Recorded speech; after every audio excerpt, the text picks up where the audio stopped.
My dear listeners, this is radioudaan. I'm your RJ Babuji Janakarajan. We were just halfway through the Green Revolution story in the last episode of the Great Indian Monologue. So, let's continue the story from where we left it last week.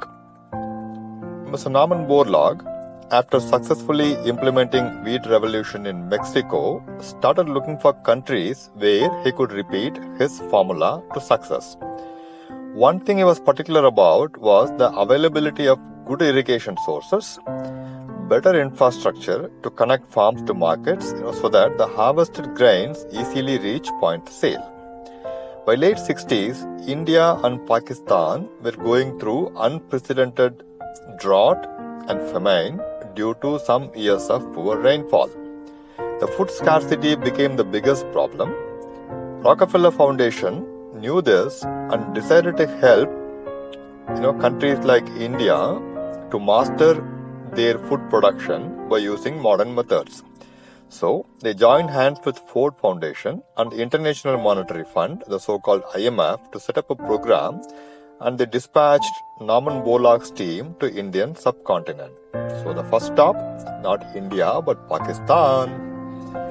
Norman Borlaug brought his miracle wheat to Pakistan government first and convinced them to allot some research plots that he could use to cultivate his wheat seeds as test plots.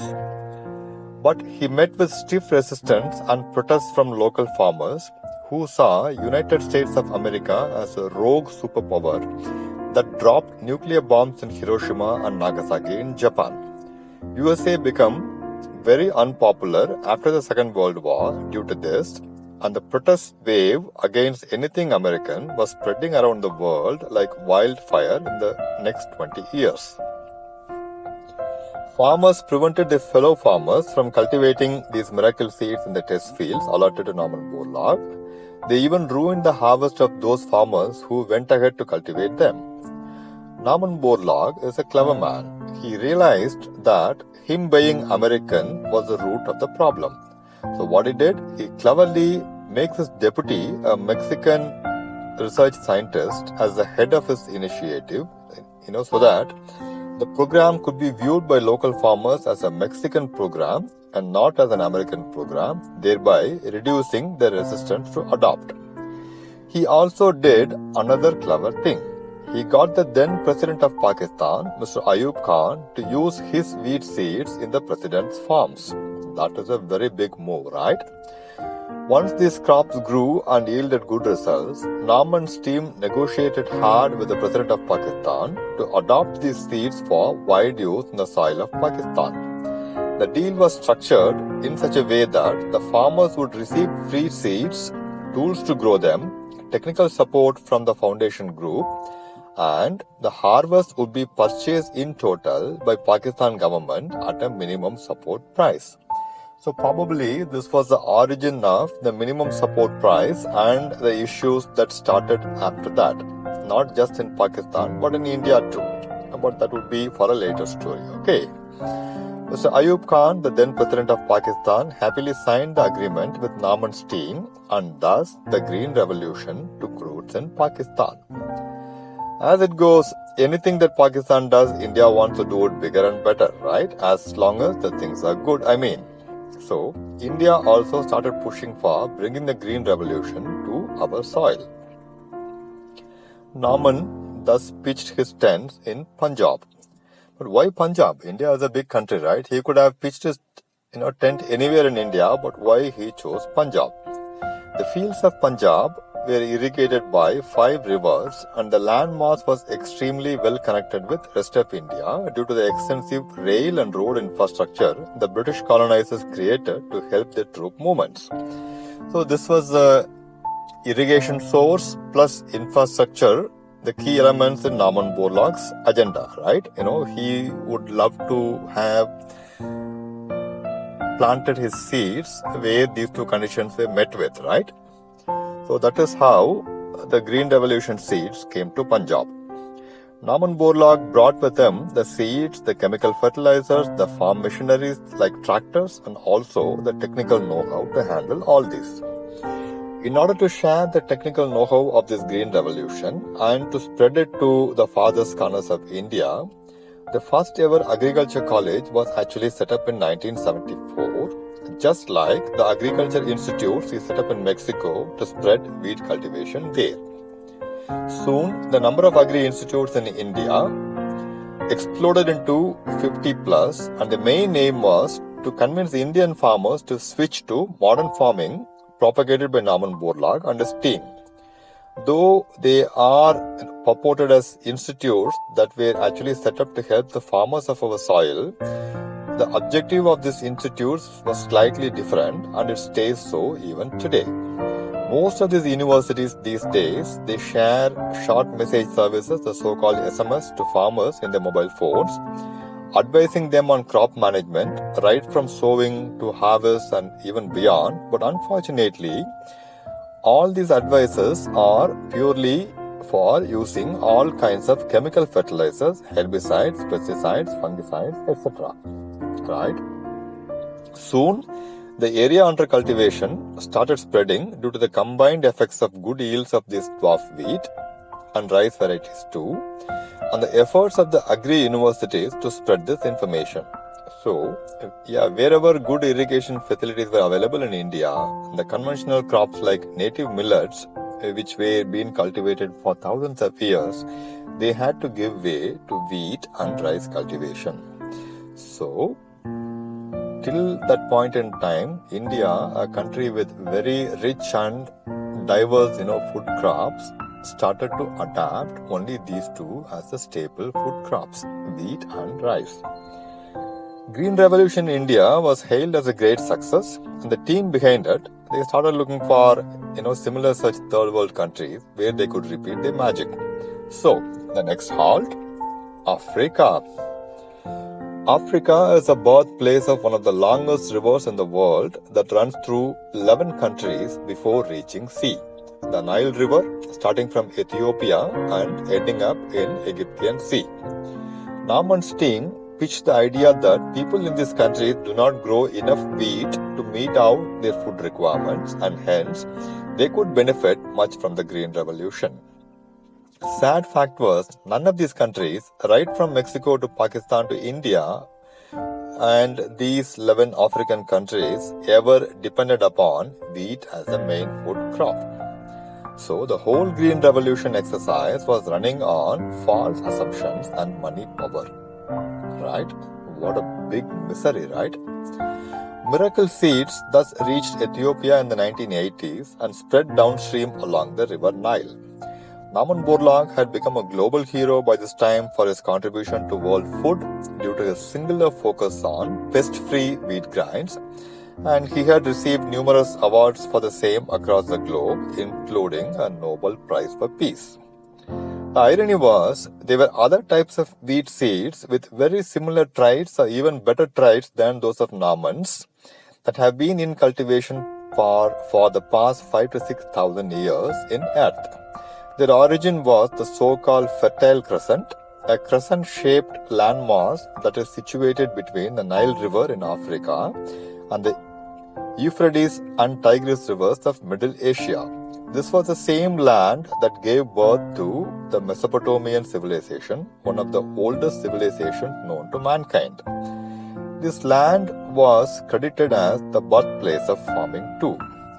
Two popular varieties of wheat known as Einkorn and Emmer were grown in this region for about 6,000 years, and they are grown even today. They are naturally pest resistant and drought resistant too. So let's move back to the African story. 10 years into the Green Revolution in African continent, Norman Borlaug met his match.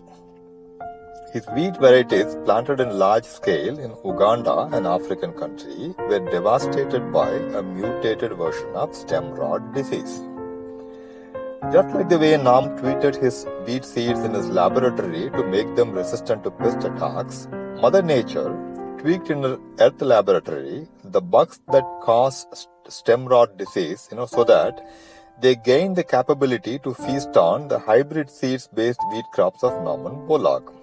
Since 1990s, Africa has been fighting to control this stem rot disease, and they were joined by a new man, Mr. Bill Gates, through his Bill and Melinda Gates Foundation to fight it out with Mother Nature, and the fight is still raging on.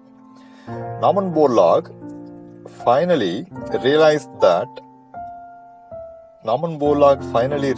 the fallacy of the whole exercise of trying to fight against nature.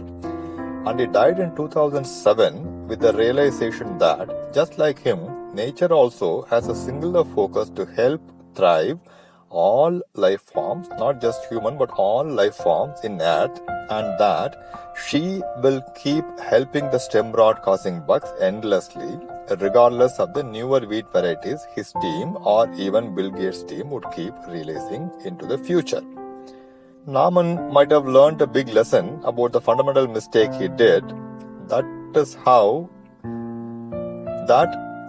he had underestimated Mother Nature. This was his biggest mistake, that he grossly underestimated the capabilities of Mother Nature to adapt and to thrive, right? The earth is a laboratory of Mother Nature, just the way human beings view the laboratories that we build to do our research. Only the time scale used by Mother Nature is totally different than the human scale. Millions of years of continuous improvements, the scientists call it evolution by selection and elimination. These continuous improvements had resulted in almost all the stuff that we call food today. All these food crops are region specific and climate specific too.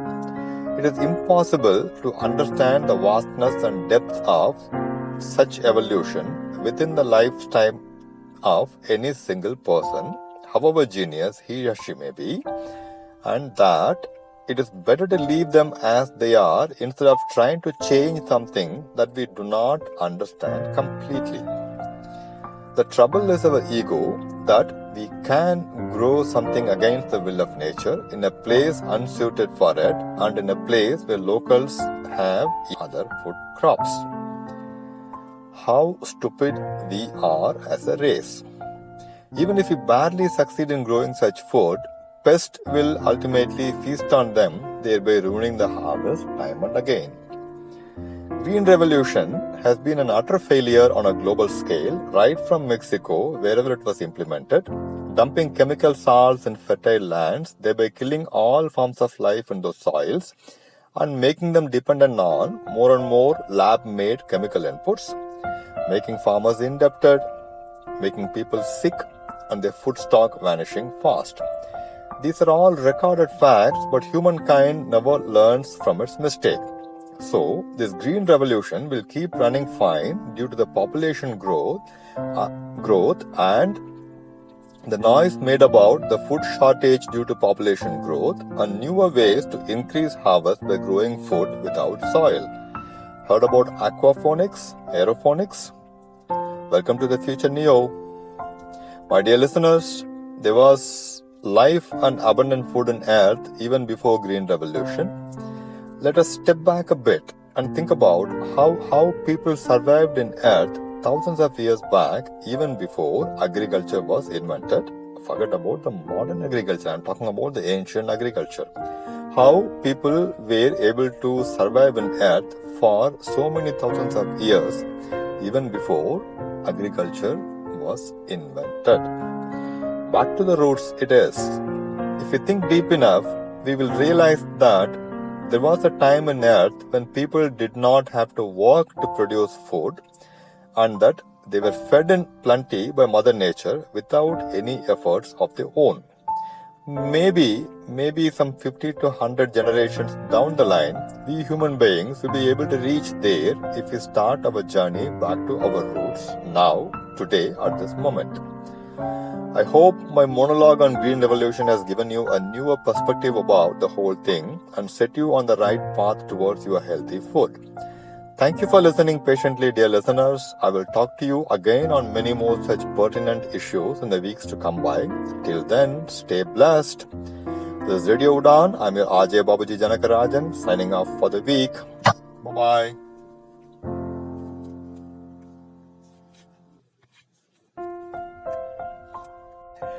Hey, I'm not, done with the talk show for the week yet, because I would like to add something more to round up my monologue on the Green Revolution in India and elsewhere. Okay. At the beginning of the episode last week, I mentioned about the connection of Green Revolution to the cancer train that is running Punjab. I would like to close my show by adding a bit more about the cancer train. Okay.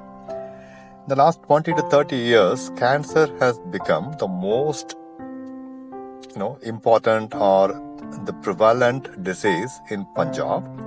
And even if I remember right, the closest relative of a then Punjab chief minister, probably his wife, she had cancer, right? A few years back, there was a popular TV show which was aired in Doordarshan and in all other private channels also, which was hosted by Mr. Amir Khan, the Bollywood actor, with the title Satyameva Jayate.